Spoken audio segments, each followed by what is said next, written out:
Hamd, alemlerin Rabbi olan Allah'a, salat ve selam bize rehber kıldığı Peygamberimiz Hazreti Muhammed sallallahu aleyhi ve sellemin üzerine olsun. Ve yine selamların en güzeli onun yolunu takip edenlerin üzerine olsun inşallah. Değerli Rehber TV izleyenleri, Havva'nın Kızları programı ile bugün de sizlerle birlikteyiz. Değerli hocamla beraber inşallah yine seçkin bir hanım sahabeden sizlere bahsedeceğiz. Mekkelilere karşı Allah Resulü'nden sonra ilk sesli Kur'an okuma cesareti gösteren meşhur alim, yiğit sahabi Abdullah İbni Mesud'un hanımı Zeynep binti Abdullah'tan bahsedeceğiz. Bir diğer ismiyle Zeynep binti Muaviye'den bahsedeceğiz. Dilerseniz öncesinde hocamıza hoş geldin diyelim. Hoş geldiniz hocam. Hoş bulduk. Allah razı olsun. Nasılsınız? Elhamdülillah çok şükür. Sizler nasılsınız? Allah razı olsun hocam. Bizler de iyiyiz. Hocam dilerseniz şöyle başlayalım. Başta dediğimiz gibi Zeynep binti Abdullah'tan bahsedeceğiz. Zeynep binti Muaviye kimdir? Sizin de söylediğiniz gibi iki şekilde zikredilir. Zeynep binti Abdullah, Zeynep binti Muaviye. Yani babasının ismi hakkında farklı görüşler vardır. Bazı rivayetlerde Abdullah diye geçer, bazılarında Muaviye diye geçer. Kendisi Sakif kabilesine mensup bir hanımdır. Babası yine Muaviye, rivayetlerde geçtiği kadarıyla Medinelidir ve kendisi de Medine'de doğup Medine'de büyümüştür. Peki hocam Zeynep binti Muaviye ne zaman Müslüman olmuştur diye soralım. Şimdi kendisi Medineli biliyorsunuz. Peygamber Aleyhisselatü Vesselam Mekke'de belirli bir sayıya ulaştıktan sonra o sayıyla beraber Mekkeli müşriklerin onlara karşı zulümleri de artmıştı, işkenceleri de artmıştı. Hem yeni getirdikleri İslam dininin yok olmaması hem de yeni arayışlar içerisinde İslam dinini başka beldelere taşımak için Allah Resulü sallallahu aleyhi ve sellem civar şehirlere elçiler yollamıştı. Medine'ye de Musab bin Ümeyr'i göndermişti. Musab bin Ümeyr ciddi bir çalışmanın içerisine girmişti ki Medine'de ilk muallim olarak tarihte zikredilir.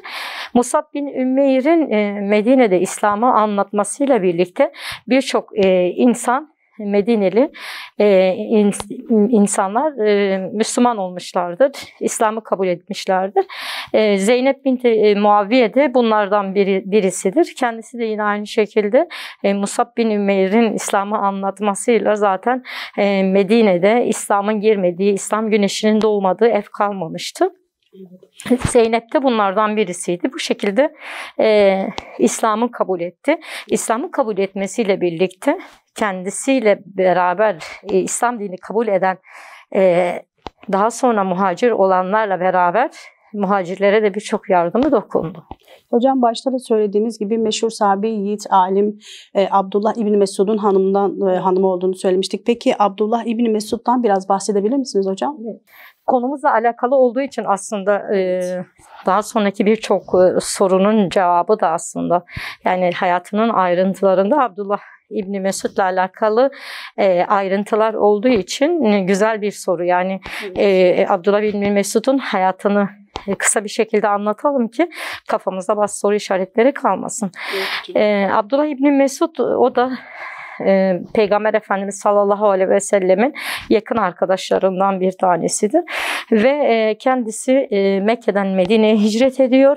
Mekke'den Medine'ye hicret ettiği için zaten bütün malını, mülkünü Mekke'de bırakıyor.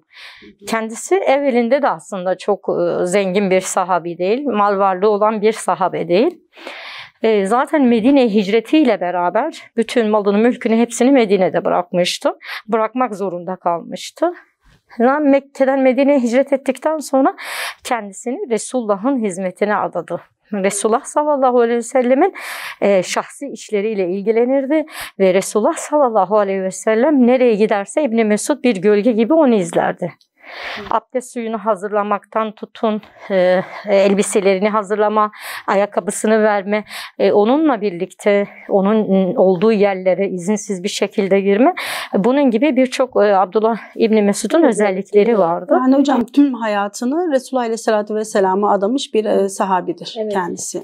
Kendisi hem Resulullah sallallahu aleyhi ve sellemin özel şahsi işleriyle meşgul olurken aynı zamanda onun yakınlığından dolayı ondan büyük bir ilim de öğrenmişti. Kur'an-ı Kerim'i sizin de söylediğiniz gibi açıktan ilk okuyan ve bunun uğrunda bedel ödeyen bir sahabeydi. Hatırlarsanız Abdullah İbni Mesud İlk Kabe'de Kur'an-ı Kerim sesli okuduğu zaman çok büyük bir işkence görüyor. Evet. Başından ayağına kadar kanlar içerisinde kalıyor ve buna rağmen Resulullah sallallahu aleyhi ve selleme ikinci gün tekrar gideyim okuyayım diye Resulullah'tan izin istiyor. Öyle şahsiyetli bir sahabedir kendisi. Peki hocam, Zeynep Hatun Abdullah İbni Mesud ile neden evlendi? Evet. Yani şimdi bir bayan olarak bizler baktığımız zaman, bir bayan penceresinden baktığımız zaman biraz önce de zikrettiğimiz gibi Abdullah İbni Mesud'un bir mal varlığı yoktu. Evet. Bütün vaktini de, bütün zamanını Resulullah'ın hizmetine adamıştı ve Resulullah'ı bir gölge gibi tabiri caizse takip ederdi. Hem ondan ilim öğrenirdi hem onun şahsi işleriyle meşgul olurdu. Hiçbir mal varlığı olmayan bir insanı insan neden kabul eder? Evet.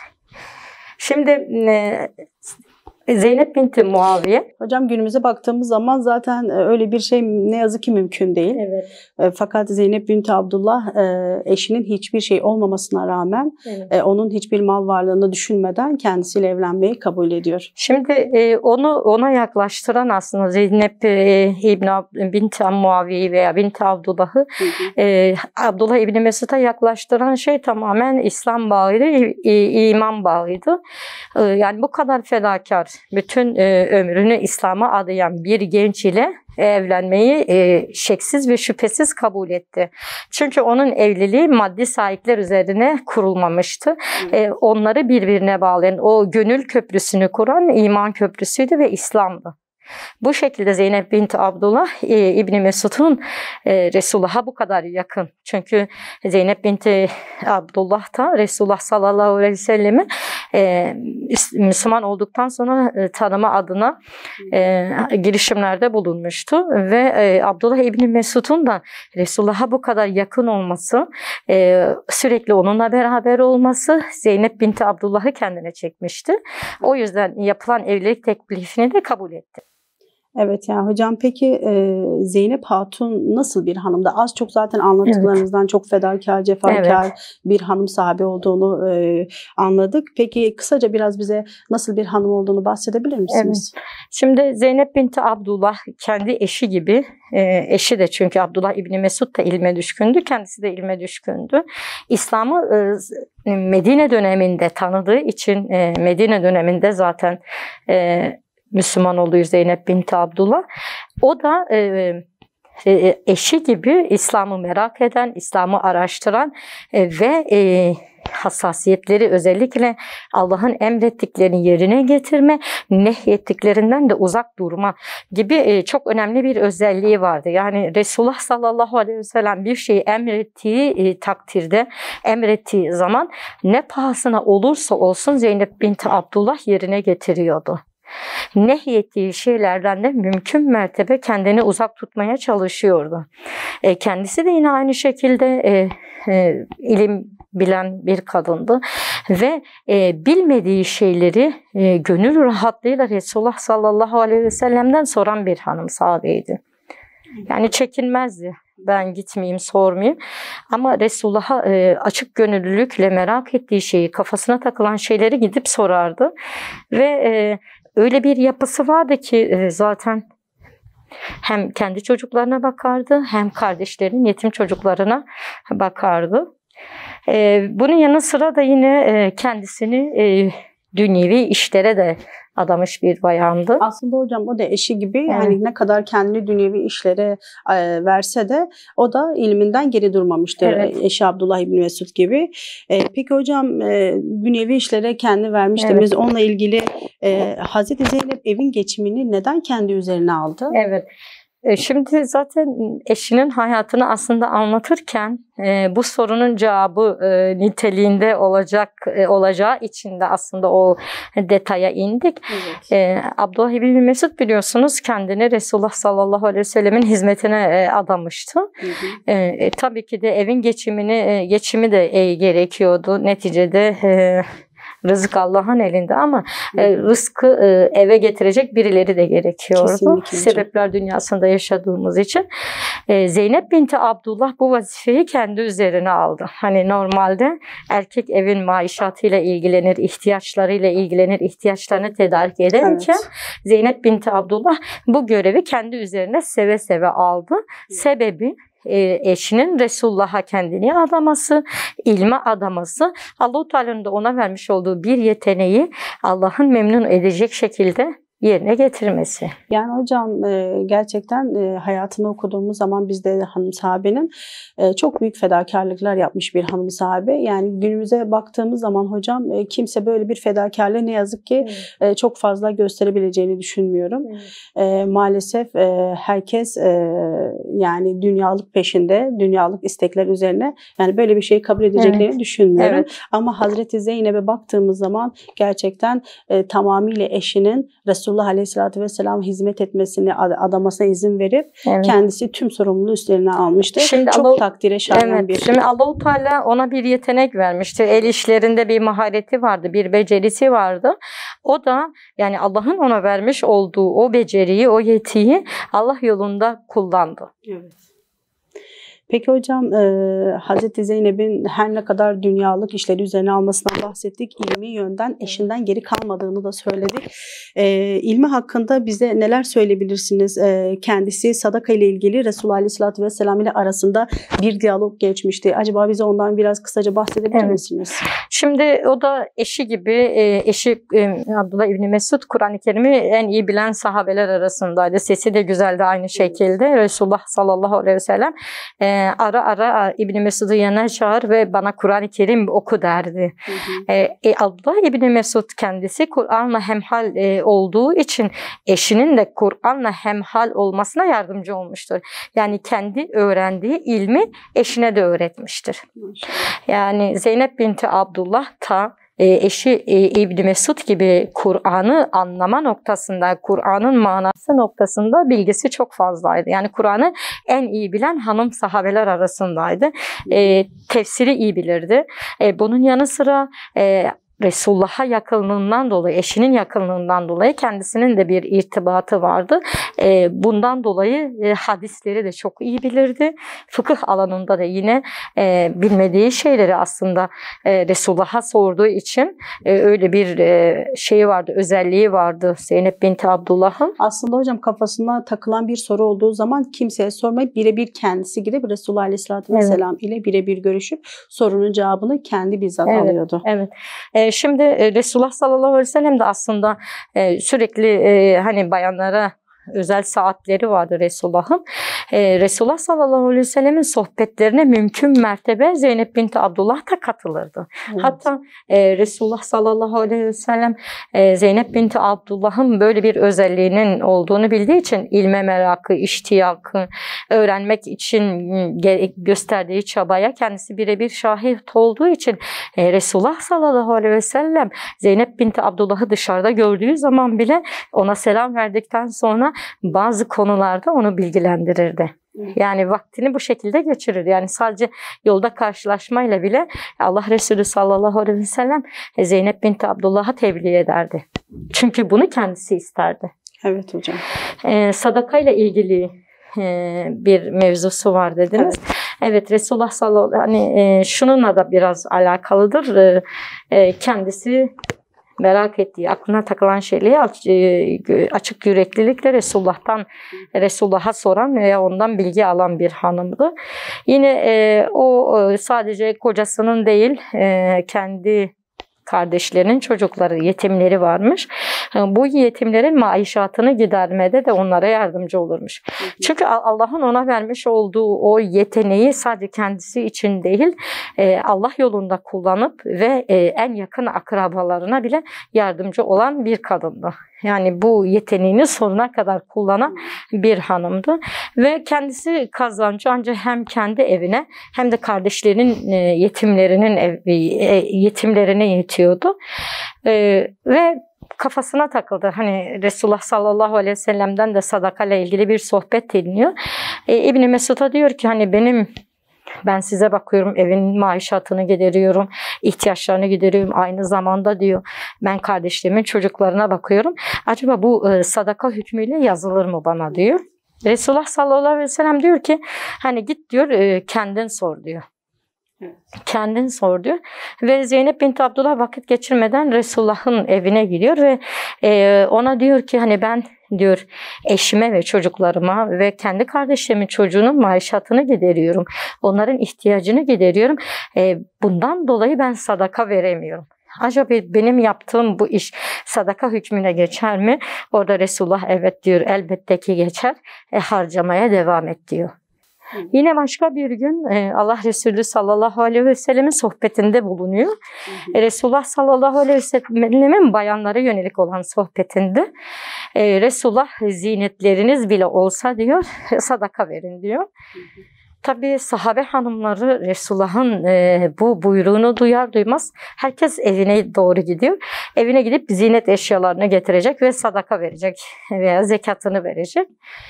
Zeynep binti Abdullah da eve gidiyor ve kendi zinet eşyaları var, süs eşyaları var, takıları var daha doğrusu.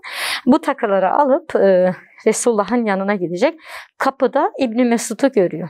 İbn Mesud diyor ki vallahi diyor biz daha ihtiyaç sahibiyiz diyor. Hani bu takılarını götürüp vereceğin yerde bize harca diyor. Orada Zeynep binti Abdullah'ın kafasına yine bir soru işareti takılıyor. Acaba diyor hani ben bunu eşime ile çocuklarıma harcarsam Resulullah'ın söylemiş olduğu hükme girer miyim diyor. Yine Abdullah İbni Mesud'a diyor ki hani git sor diyor. Abdullah İbni Mesud ona diyor ki git kendin sor diyor.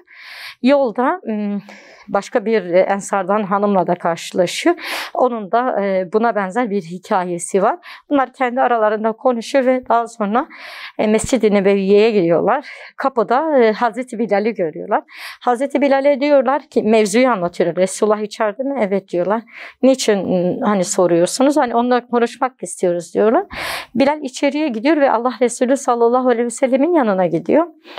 Ya Resulullah diyor hani Zeynep geldi diyor ve onun yanında bir ensar hanımı var diyor. Allah Resulü diyor ki hangi Zeynep diyor. Diyor ki İbn Mesud'un eşi diyor. Diyor çağır onları gelsinler. Tabi Hazreti Zeynep kendini çok güzel ifade eden yani bir derdi olduğu zaman o derdini yani bu Resulullah bile olsa gönül rahatlığıyla açıklayan bir hanımdır. Resulullah sallallahu aleyhi ve sellemin yanına gelince diyor ki ya Resulullah diyor vallahi diyor sizin o sohbetinizden sonra hani zinetlerinizi, takılarınızı tasadduk edin buyruğunuzu duyduktan sonra ben eve gittim diyor. Zinetlerimi, takılarımı getirirken Abdullah İbni Mesud beni gördü diyor. İbni Mesud bana dedi ki hani bunları bize vermen daha uygundur. Ama benim içime sinmedi, ben gelip size sormak istedim diyor. Resulullah sallallahu aleyhi ve sellem ona diyor ki vallahi diyor senin iki sevabın vardır. Hem akrabaya yaptığın için hem tasadduk ettiğin için. Maşallah. Evet.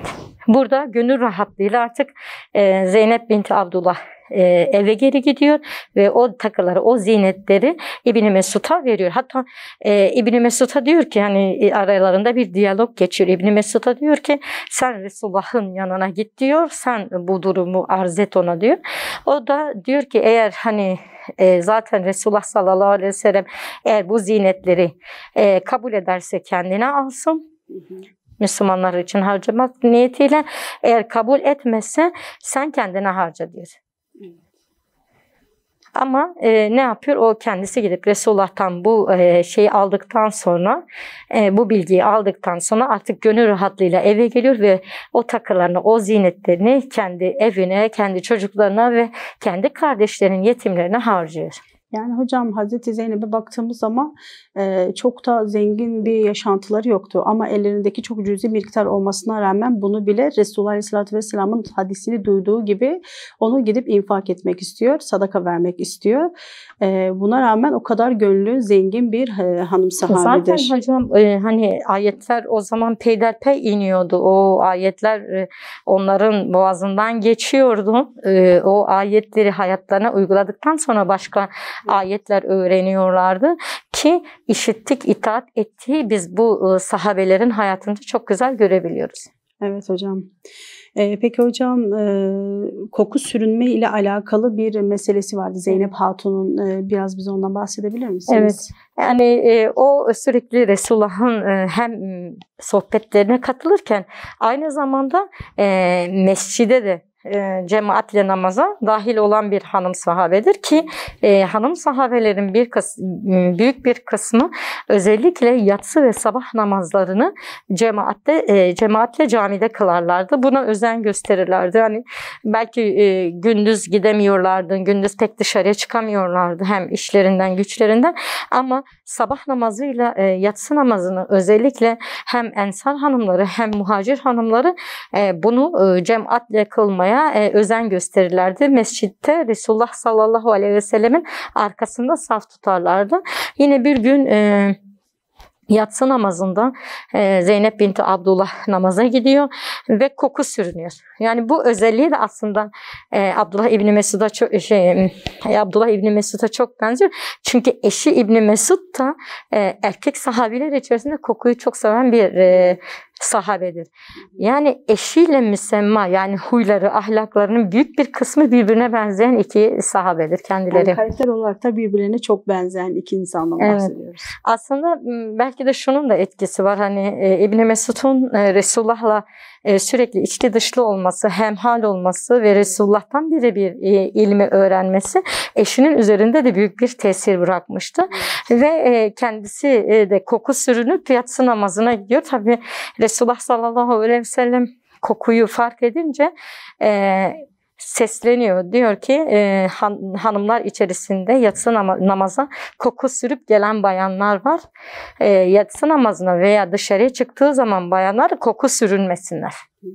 Aslında Zeynep binti Abdullah'ın nezdinde Allah Resulü sallallahu aleyhi ve sellem bütün bayanlara bir uyarıda orada bulunuyor.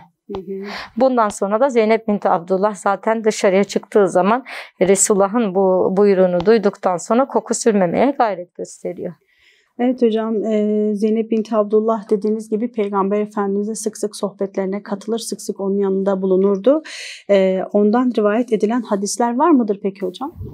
Evet ondan o kadar Resulullah ile iç içe, Resulullah'ın hayatına vakıf bir hanım rivayet etmiştir. 8 tane hadis rivayet ettiği söylenir.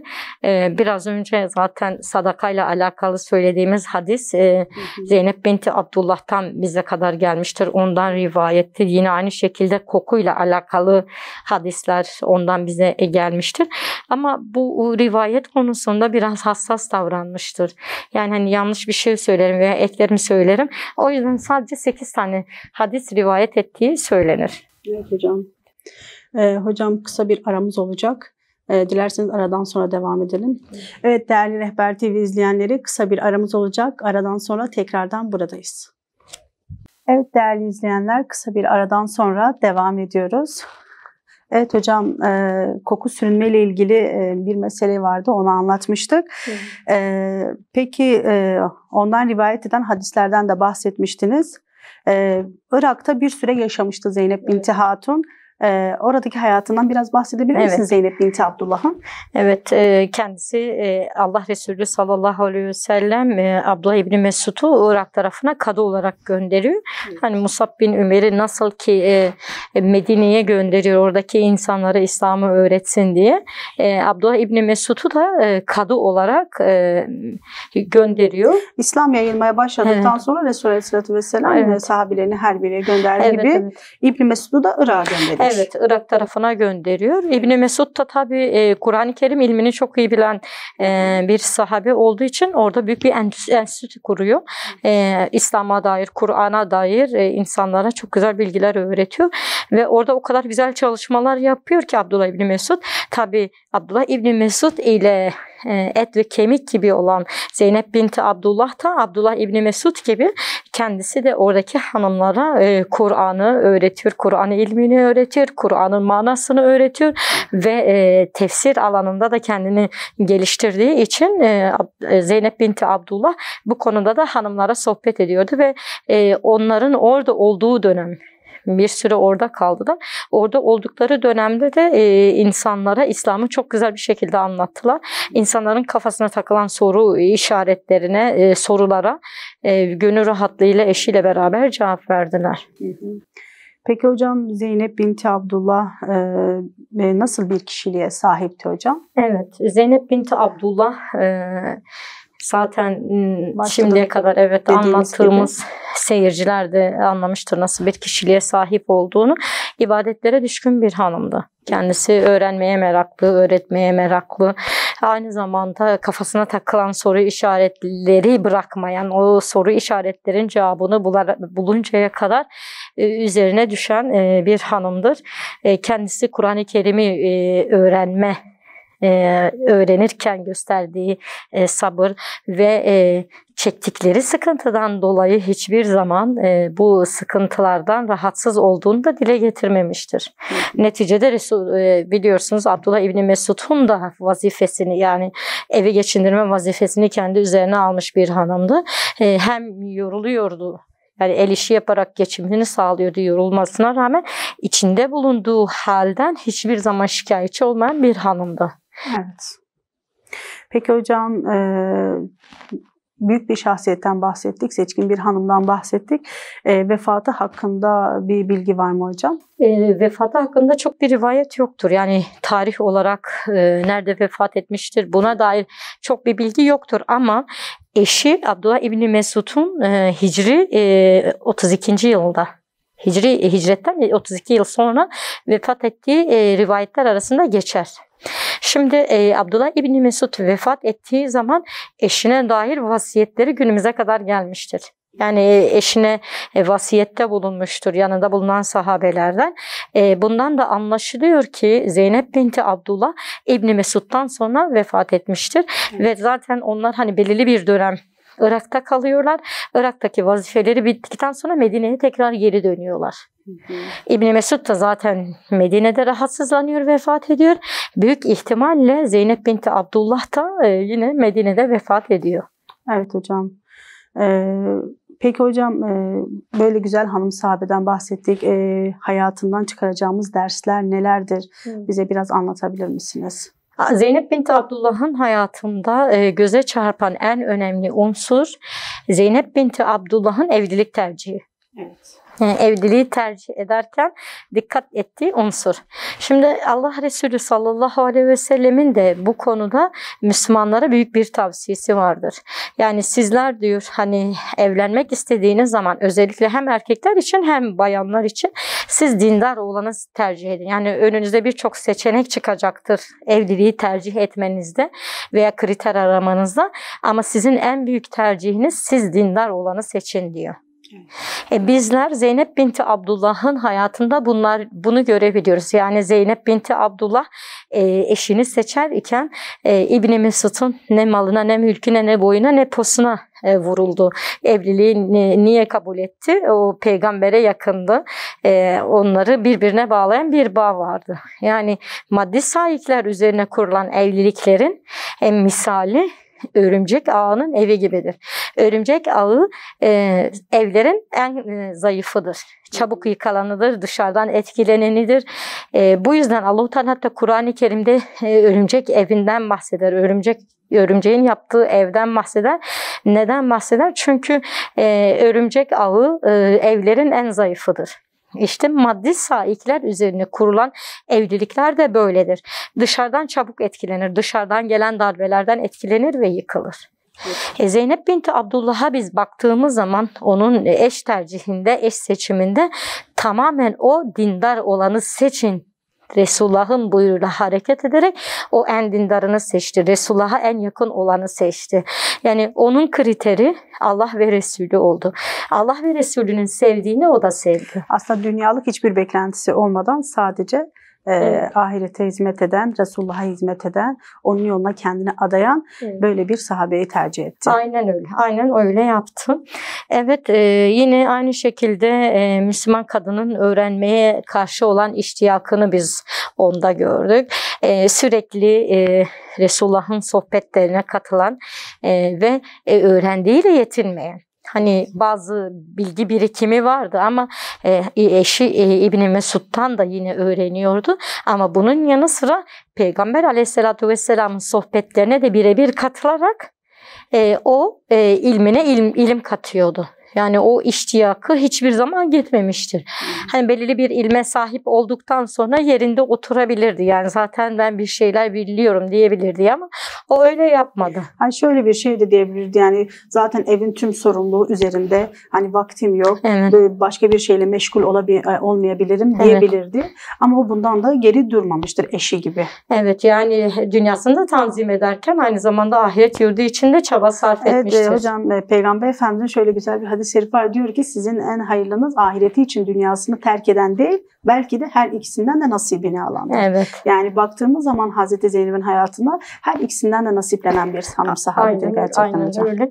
Ve kendisi yani sürekli bir öğrenme çabası ve gayreti içerisine girmiş, öğrendiğiyle yetinmeyen bir hanım.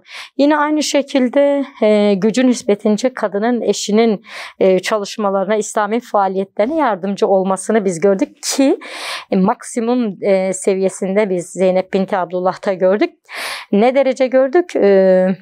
Erkeğin vazifesini yapması gereken vazifeyi de üzerine alaraktan bizler eşine olan desteğini gördük. Yani İslami faaliyetleri yürütme noktasında eşine olan desteği. Bizler günümüzle kıyas ettiğimiz zaman hani eşlerin birbirine, özellikle İslami çalışmalarda bulunan, Allah davası için çalışan eşlerin birbirine destek olmasını biz Zeynep binti Abdullah'ta gördük. Ve en üst seviyede gördük. Bu erkek için de kadın için de geçerlidir. Erkeğin de eşine yardımcı olması lazım. İslami faaliyetleri yürütürken veya İslam'ı öğrenme adına neticede Zeynep binti Abdullah eşine hangi konuda yardımcı oluyordu? Eşi İslam'ı öğreniyordu ve Resulullah'ın hizmetindeydi. İslam davası uğruna çalışıyordu. O İbni Mesud'un da vazifesini kendi üzerine alarak eşinin işini kolaylaştırıyordu. Evet hocam, günümüzde de böyle olması lazım. Birbirimize yardımcı, birbirimize destek olmamız lazım. Evet. Hangimizin meşguliyeti çok daha fazlaysa birbirini idare edip beraber yürütebilmek önemli hocam. Bir de başa kalkmaması yani. Evet. Şimdi burada Zeynep binti Abdullah bir erkeğin yapması gereken bir işi yapıyor. Evin maişatını getirmek neticede erkeğe verilmiş bir vazifedir. Ama Zeynep binti Abdullah bu işi kendi üzerine alıyor ve bunu başa da kalkmıyor. Yani hani günümüzde sonra şöyle diyebiliriz, hani bıkkınlık dahi göstermiyor. Evet, hiçbir şekilde şikayetçi dahi olmuyor bu evet, noktada. şikayet ettiği hiçbir rivayette geçmez. Evet. Ama erkeğin yapması gereken bir vazifeyi yapıyor. Ve bunu gönül rahatlığıyla kendisi kendi üzerine alıyor. Evet hocam. Erkek de yine aynı şekilde eşinin çalışmalarından dolayı kadının bazı vazifelerini üstlenebilir. Şimdi bu kadar ayrıntıların günümüze kadar gelmesi elbette ki bizim için içinden dersler, ibretler çıkaracağımız hikayelerdir. Yoksa öylesine günümüze kadar gelmiş hikayeler değildir. Eğer Allahu Teala bize bazı şeyleri işittiriyorsa içinde hikmetler saklıdır. Bunu da iyi bilmek gerekiyor. Zeynep binti Abdullah'ın hayatında bizler en yüksek derecede eşlerin birbirine yardım olması, hatta bunun farklı bir yönüyle görüyoruz. Zeynep binti Abdullah erkeğin vazifesini de kendi üzerine alıyor. Yine sadaka vermekteki göstermiş olduğu hassasiyet Zeynep binti Abdullah'ın hayatında gözümüze çarpan en önemli unsurdur.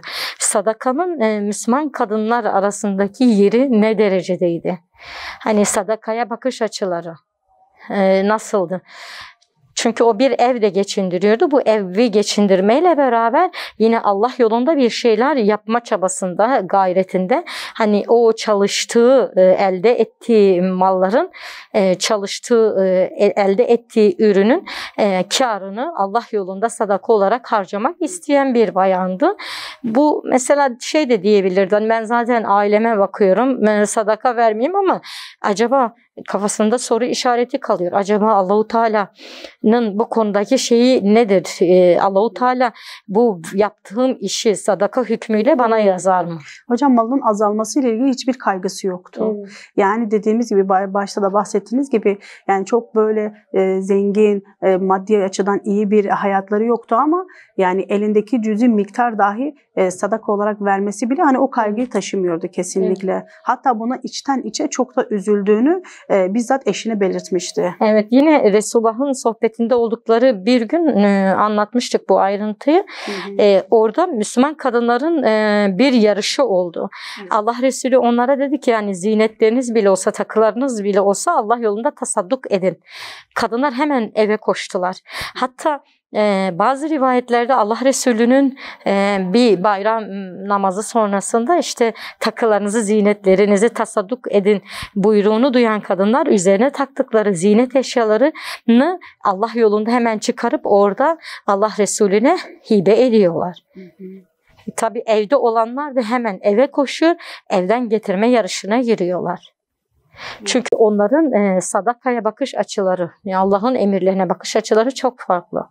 Hemen itaat ediyorlar ve bunu uygulamak noktasında nefislerine zaman bırakmıyorlar. Çünkü eğer zaman bırakmış olsalardı belki nefis her zaman ne yapar? Böyle hayırlı işleri yapmamaları noktasında onlara telkinde bulunur. Hani hocam diyoruz ya vermek için zengin olmayı bekleyenler hiç vermeyecekler. Evet. Hani bizler durumumuzun iyi olmasını beklersek hiçbir şekilde hiçbir yardımda bulunamayız.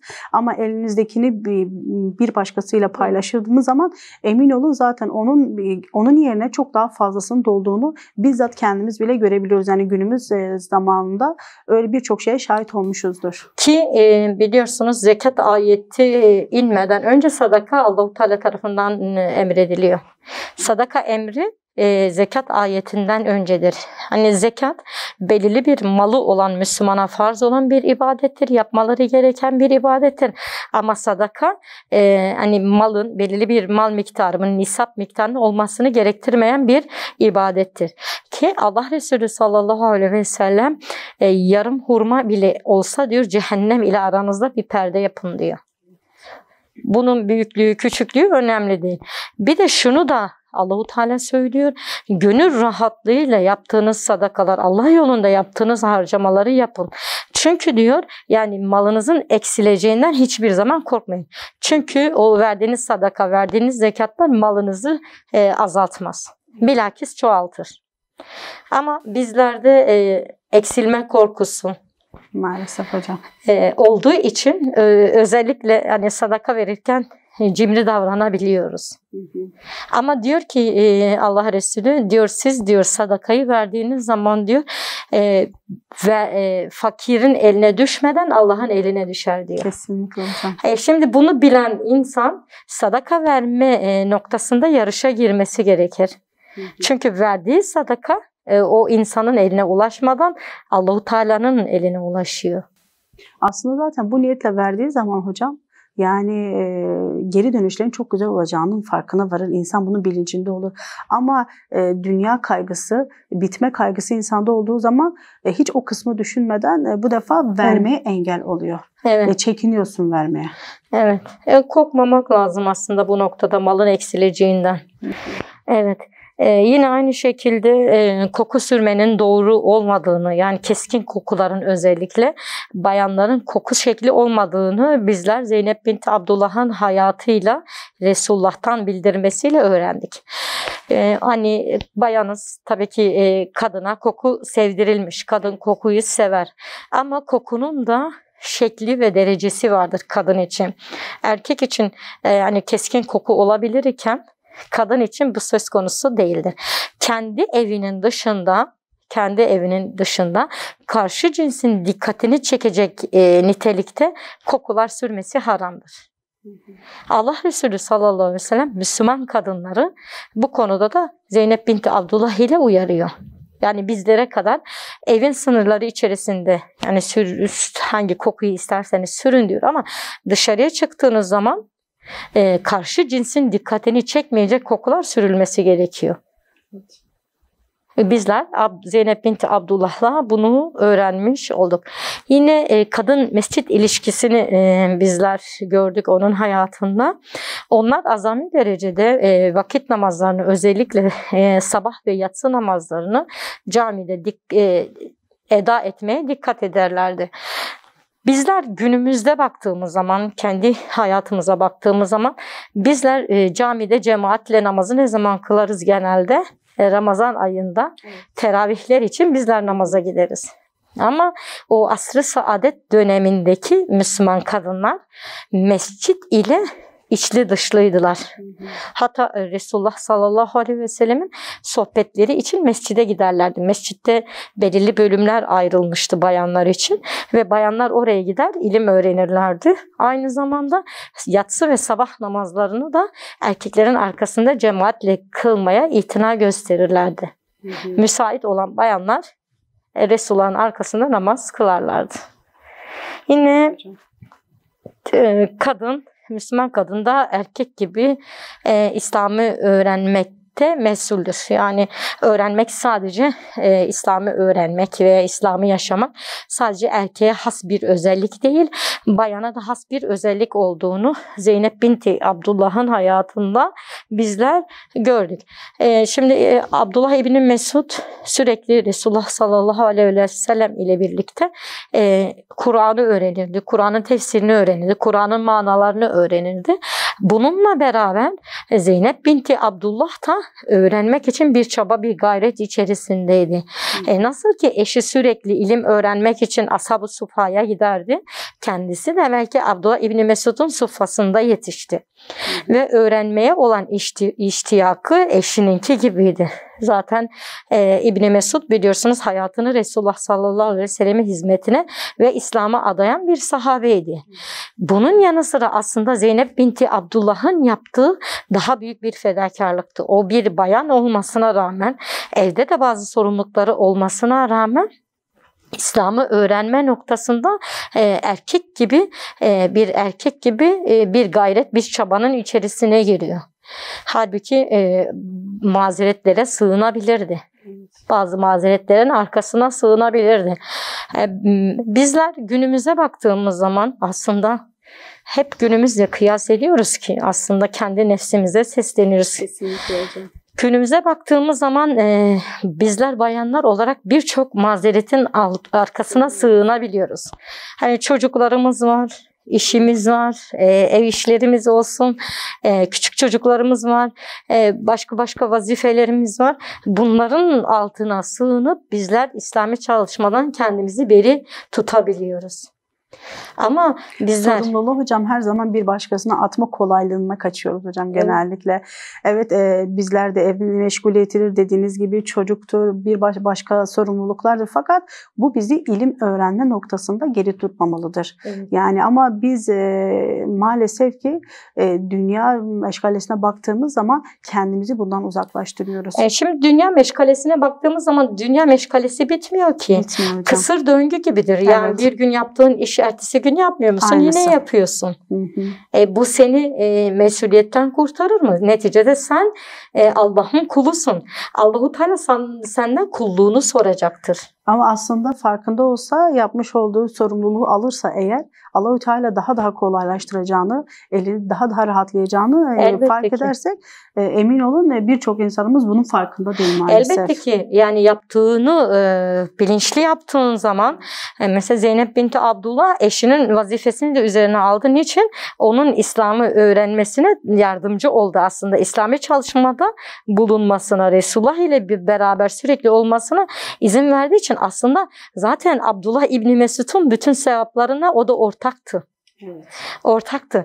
Ortak olmasına rağmen kendisi de bir mücadelenin içerisindeydi. O çalışmanın içerisindeydi. Hani ve şöyle diyelim hocam, bunun arkasına sığınıp diyebilirdi ki zaten eşim tüm şey yapıyor, ilmi hizmeti yapıyor. Evet. Ben evde evi geçindiriyorum, çocuklara bakıyorum deyip kendini geri bırakabilirdi. Evet. Ama o buna rağmen kendi dahi Resulullah'a kendine adamış bir hanım sahabiydi. Çünkü her insana çalıştığı kadar vardır. Evet. Yani bazen bakıyoruz ki gerçekten İslam yolunda, Allah yolunda çok çalışan, çabalayan, çaba sarf eden bacılarımız vardır. Bizler belki onlara imreniriz. Ama herkese çalıştığı kadar vardır. Kim ne kadar çalışırsa o kadar ona vardır. Hani bir söz vardır halk arasında. Ne kadar kıyma o kadar köfte. Kesinlikle hocam. Çalışmadan da sen maalesef hani belirli bir sevap alamazsın. Ama şu şekilde çalışanlara yardımcı olduğun zaman yine onların sevabından da alırsın. Zeynep binti Abdullah hem eşinden dolayı sevap alıyordu hem de kendisi bu sevapla yetinmeyip o da o mücadelenin içerisinde yer alıp kendisi de kendi adına bazı sevaplar yapmak için çaba sarf ediyordu ki sadakada biz bunun en güzel örneğini gördük. O öğrendiğini aynı şekilde öğretmekle de mesuliyetinin farkındaydı. Şimdi Allahu Teala insanlara yollar açmıştır. İlim öğretmiştir. Bunlar hep Allah'ın bildirmesi ve Allah'ın öğretmesiyledir. Ama Allahu Teala öğrettiğini insanlar üzerinde görmek ister ve o öğrenen insanların da bilgilerini başkasına aktarmasını ister. Şimdi Zeynep binti Abdullah hem Ashab-ı Suffa, onun Ashab-ı Suffası biliyorsunuz İbn Mesud'un suffasıydı. Evet. O hem Abdullah İbn Mesud'tan öğrendiğini kendisi uyguluyordu.